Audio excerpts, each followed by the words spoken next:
ഞാനിപ്പോൾ നിൽക്കുന്നത് നമ്മുടെ പത്തനംതിട്ട ജില്ലയിലെ പുല്ലാടാണ്.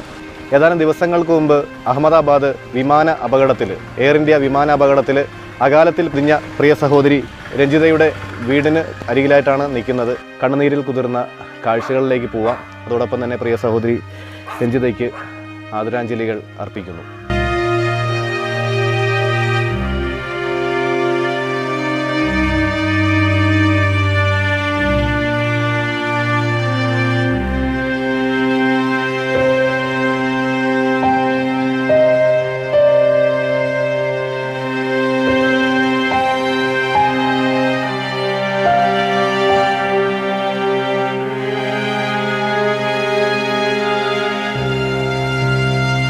പ്രിയ സഹോദരി രഞ്ജിത, അവരുടെ ഏറ്റവും വലിയ സ്വപ്നമായിരുന്നു പുതിയ വീട് പണി കഴിഞ്ഞ് വീട് പാലുകാച്ചി കയറുക എന്നുള്ളത്. ആ ഒരു വലിയൊരു സ്വപ്നം ബാക്കിയാക്കിക്കൊണ്ടാണ് അമ്മയെല്ലാം വിട്ട്, മക്കളെയും അതേപോലെ തന്നെ ബന്ധുക്കളെയെല്ലാം വിട്ട് കാണാമറയത്തേക്ക് യാത്രയായത്.